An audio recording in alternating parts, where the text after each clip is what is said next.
Let me ask you something.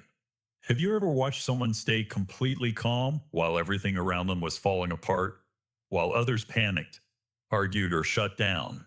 This person remained steady, focused, unshaken. And you thought, what do they know that I don't? It wasn't luck. It wasn't personality. It wasn't that their life was easier. It was a set of daily habits, practiced so consistently that when pressure arrived, their mind had already been built to handle it. And here's what most people miss: it is not something you are born with, it is something you build deliberately every single day. Today, I am going to show you exactly how. 7 habits drawn from the writings of Marcus Aurelius, Epictetus, and Seneca, the same men who faced slavery, exile, war, plague, and death, and produced some of the most psychologically resilient minds in human history. These are not philosophical concepts, they are daily practices. And by the end of this video, you will have a clear protocol for building a mind that pressure cannot break. Let's start with habit 1. Habit 1 is the morning mental preparation, and it is the foundation that everything else builds on. Here's a question: what is the first thing that gets your attention every morning? For most people, it's the phone, the notifications, the news, someone else's emergency, someone else's opinion, the feed showing you what everyone else is doing before you've had a single original thought of your own. And then you wonder why the day feels reactive, why you are constantly responding to things instead of directing things. Marcus Aurelius had a different approach. Every morning, before the demands of the empire began, before the meetings and the battles and the decisions, he wrote, he prepared. He specifically prepared for difficulty. He wrote in his meditations, when you wake up in the morning, tell yourself the people I deal with today will be meddling, ungrateful, arrogant, dishonest, jealous, and surly. Now, that sounds pessimistic. It is the opposite of pessimistic. It is preparation. When you tell yourself that difficulty is coming and you accept that in advance, the difficulty loses its power to destabilize you. You are not surprised. You are not derailed. You have already decided how you will respond. Here is the bond. Here is the practice. Tomorrow morning, before you touch your phone, take 5 minutes. Write down or think through 3 things. First, what challenges might arrive today? Not to dread them, to see them clearly in advance. Second, how do you intend to respond to those challenges? A reaction is automatic. A response is chosen. Third, what is the one thing, the single most important thing that you will do today regardless of what else happens? That's it. 5 minutes. Epictetus taught that the discipline of desire, wanting only what is within your control. Marcus Aurelius did this every day as the most powerful man on earth, in a military tent, during a plague, during war. There was never a day when conditions were perfect for this practice. He did it anyway. That consistency, not the brilliance of his philosophy, is what built the mind that history remembers. Habit 2 is what I call the obstacle reframe. And Marcus Aurelius said something about this that has never been improved upon. The impediment to action advances action. What stands in the way becomes the way. Read that again slowly. The impediment to action advances action. What stands in the way becomes the way. This is not motivational poetry. This is a cognitive procedure, and it works differently than most people think. When something goes wrong, when a plan fails, when someone lets you down, when an obstacle appears, the untrained mind immediately asks, how do I get around this? How do I avoid this? How do I get back to the plan as quickly as possible? The Stoic mind asks a different question. What is this obstacle requiring of me? There's always an answer to that question. Always. The obstacle that cannot be removed must be used, and it can only be used if you first stop treating it as a problem and start treating it as information. Let me give you a concrete example. You lose your job. The untrained mind spends weeks in grief, resentment, anxiety, focused on what was lost. The Stoic mind spends 1 week in honest assessment and then asks, what is this situation now requiring of me? What skill do I need to build? What direction was I going that this obstacle has now redirected? This is not toxic positivity. It is not pretending the obstacle doesn't hurt. It is refusing to let the obstacle be the final word, because the obstacle is not the final word. Your response to it is, here is the daily practice. Every time something goes wrong today, and something will catch yourself before the reaction runs, take one breath, then ask, what is this requiring of me right now? Not, why did this happen to me? Not, this is unfair. Not, I need to get back to how things were. What is this requiring of me right now? The answer to that question is your next correct action. And the next correct action is always available, even in the worst circumstances. Especially in the worst circumstances. Especially in the worst circumstances. Seneca wrote that it is not the man who has too little who is poor. It is the man who craves more. The same logic applies here. It is not the man who faces many obstacles who is blocked. It is the man who cannot find the path that the obstacle creates. Habit 3 is one that most people skip, and it might be the most important one on this list. Voluntary discomfort. Seneca was one of the wealthiest men in Rome. He had every comfort available to a human being in the ancient world. And once a month, he deliberately stripped it all away. He slept on a rough mat. He ate the simplest food. He wore plain clothing. He lived for a few days as if he had nothing. And then he asked himself, is this actually as bad as I feared? The answer was always no. This is the mechanism. We spend enormous amounts of mental energy protecting ourselves from discomfort, avoiding the cold, avoiding the cold, avoiding the cold, avoiding the difficult conversation, avoiding the hard work. And every time we successfully avoid discomfort, we send our nervous system one message: this thing is dangerous. This thing is worth protecting yourself from. Repeat that enough times, and you create a psychology that treats ordinary difficulty as catastrophe. A harsh email ruins your day. A cold morning feels unbearable. An unflattering comment lives in your head for a week. Not because these things are genuinely terrible, but because you have been avoiding discomfort for so long that your tolerance for it has collapsed. Voluntary discomfort is the recalibration. It is the deliberate proof that you can handle more than your comfort-seeking mind believes. Here is the practice. Once a week, pick one thing you have been avoiding, because it is uncomfortable, not dangerous, not harmful. Uncomfortable.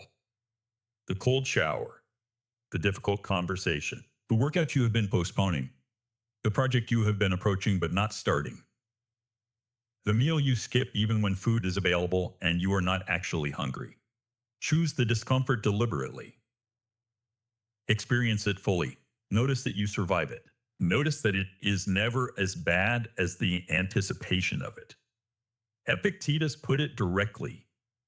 Seek not that the things which happen should happen as you wish, but wish the things which happen to be as they are, and you will have a tranquil flow of life. You cannot control what life sends you. You can control whether you have built the capacity to receive it without flinching. Voluntary discomfort builds that capacity, one small deliberate hardship at a time, until the things that would have broken you last year are simply things you handle now. Habit 4 is the evening audit. And unlike the morning preparation, which builds your immunity in advance, The evening audit is where you measure what actually happened and update the system. Seneca wrote to his friend Lucilius about this practice. He said that every evening before he slept, he reviewed the day with three questions. What did I do wrong today? What did I do right? What can I do differently tomorrow? Not as self-punishment. Seneca was explicit about this. The review is not a court session. You are not the judge and the defendant simultaneously in some internal trial of shame. You are an engineer reviewing the system. Where did the morning preparation hold? Where did it fail? What caught me unprepared that I can write into tomorrow's preparation? Here is what makes this practice powerful. Over time, it creates a feedback loop. The morning preparation improves based on what the evening audit reveals. The evening audit reveals. The evening gets more precise as the morning preparation gets more specific. The system learns. Most people go through years, decades, without ever reviewing what actually happened in their lives and why. They react, move on, react, move on. They carry the same weaknesses for 20 years because they never sat with them long enough to understand them. The evening audit is 10 minutes. That is all it requires. Write 3 questions at the top of a page. What went wrong today? What went right? What do I change tomorrow? Answer them honestly. Close the journal. Sleep. Over months, you will develop an increasingly precise understanding of your own psychology. You will know which situations trigger your reactive mind. You will know which conditions produce your best work. You will know exactly what to write into the next morning's preparation. This is not self-help. This is self-engineering. And it is the practice that separates the person who reads about Stoicism from the person who actually develops it. Habit 5 is called the view from above. And Marcus Aurelius returned to this practice throughout his entire life. You feel its weight. You cannot see around it. The view from above is the deliberate act of stepping back mentally until the problem is small enough to see clearly. Marcus Aurelius describes this in his Meditations. He imagines pulling his perspective back until he can see himself from above, a small figure in a vast empire, in a vast history, in a vast cosmos. The argument he was having a moment ago, the loss he was grieving, the insult that was still stinging from that height, all of it is small, not meaningless, but proportionate. He wrote, confine yourself to the present. And also, how small a part of the boundless and abysmal time is assigned to every man. This is not nihilism. It is proportionality. The things that feel catastrophic at close range, the job, the relationship, the public embarrassment, are not catastrophic from the longer view. They are events, temporary ones. Here is the practice. When something feels too large to handle, when the emotion is too strong to see clearly through, stop. Close your eyes for 30 seconds. Pull your perspective back. See the room you are in, then the building, then the city, then the country, then the planet, then the scale of history you are a part of. Now look at the problem again. It is still real, but it is no longer the only thing in existence. It is one thing among many. And you are one person among billions who have faced one difficult thing among the infinite difficult things that humans have navigated and survived. This is not avoidance. This is proportion. And proportion is one of the most powerful tools available to a mind under pressure. Habit 6 is the one that modern culture is most uncomfortable with. The Stoics were not uncomfortable with it at all. Memento Mori. Remember that you will die. This is not morbidity. It is clarity. And it is one of the most practical psychological tools in the entire Stoic tradition. Marcus Aurelius thought about death constantly, not with fear, with focus. Because death, the awareness of it, the acceptance of it, creates a quality of attention that nothing else produces. When you know that time is finite, really know it, not just intellectually acknowledge it, The trivial things that steal your energy begin to lose their power. The petty argument, the social performance, the obsession with what other people think, the postponement of what actually matters, all of it shrinks when you measure it against the fact that you will not be here forever. Seneca wrote one of the most important things anyone has ever written about time. It is not that we have a short time to live, but that we waste a great deal of it. He was not talking about productivity. He was talking about presence, about the difference between a life that is alive and a life that is just passing. The practice is simple but uncomfortable. Once a day, not for long, 30 seconds is enough. Think about the fact that this is temporary. Not you specifically, the problems you are worried about, the version of yourself you are building. All of it is moving toward an end. And then ask, given that, what is actually worth the hours I have today?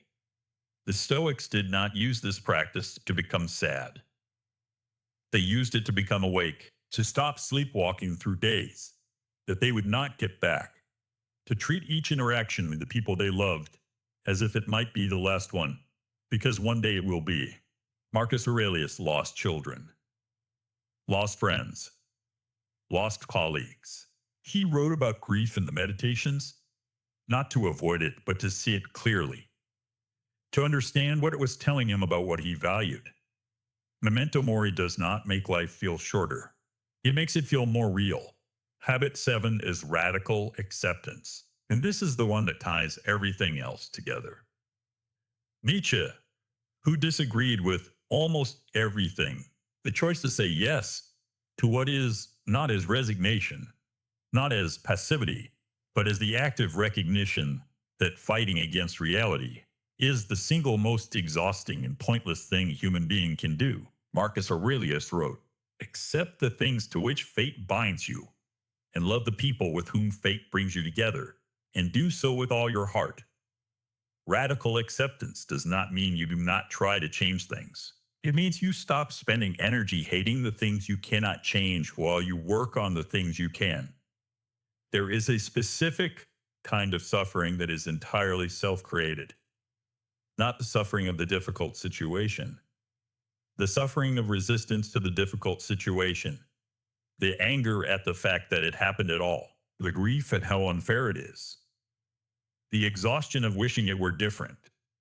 All of that suffering is optional. It does not change the situation. It only drains the energy you could be using to respond to it. Here is the practice. When something genuinely painful happens, something that cannot be changed, something that simply is, allow yourself to feel it fully. Then ask, what part of this is within my control? Not to minimize the loss, not to rush past the grief, but to identify the one thread you can pull, the one thing that is still available to you, the one action that moves forward. Epictetus, who had been enslaved, who had literally nothing, wrote, "Make the best use of what is in your power, and take the best use of what is in your power, and take the rest as it happens." Make the best use of what is in your power, not what you wish were in your power, not what should be in your power, what actually is. That distinction between what is yours to control and what is not is the entire architecture of Stoic psychology. Everything else in this video is built on it. When you truly accept what you cannot control fully, without resentment, without the constant low-level hum of wishing things were different, something remarkable happens. The energy you were using to resist becomes available, and you can use it for something real. So let's bring this together. 7 habits, 7 daily practices that the Stoics used to build minds that pressure could not break. Habit 1, the morning mental preparation, 5 minutes before the phone. Set the direction before the world sets it for you. Habit 2, the obstacle reframe. When something goes wrong, ask what it requires, not what it prevents. Habit 3, voluntary discomfort. Once a week, choose something hard. Build a tolerance before the difficulty arrives uninvited. Habit 4, the evening audit. 10 minutes. 3 questions. What went wrong? What went right? What changes tomorrow? Habit 5, the view from above. When the problem feels too large, pull back until it is proportionate. Habit 6, Memento Mori. Remember it is finite. Let that make it more real, not less. Habit 7, radical acceptance. Stop fighting what cannot be changed. Use the energy for what can. None of these practices are complicated. All of them require repetition. Marcus Aurelius did not write the Meditations because he had mastered Stoicism. He wrote them because he was still practicing it. Every day, for decades, as the most powerful man in the world. That is the part that most people miss when they read about Stoicism. They were building habits, practiced so deeply that when the worst came, and the worst always comes, the response was already installed. You do not have to implement all 7 today. Pick one, the one that felt most relevant to where you are right now. Practice it for 1 week, then add another, then another. The goal is not to become a different person. The goal is to build a version of yourself that handles what comes next. Whatever that is, Epictetus said it plainly. No great thing is created suddenly. Not the empire Marcus Aurelius inherited and maintained. Not the freedom Epictetus built from slavery. Not the equanimity Seneca found in exile. Not the equanimity Seneca found in exile. No great thing is created suddenly. Start tomorrow morning, 5 minutes, before the phone, before the world. That is where it begins. If this gave you something useful, subscribe. New Stoic content every week. No motivation, no fluff, just the ancient wisdom that actually holds up.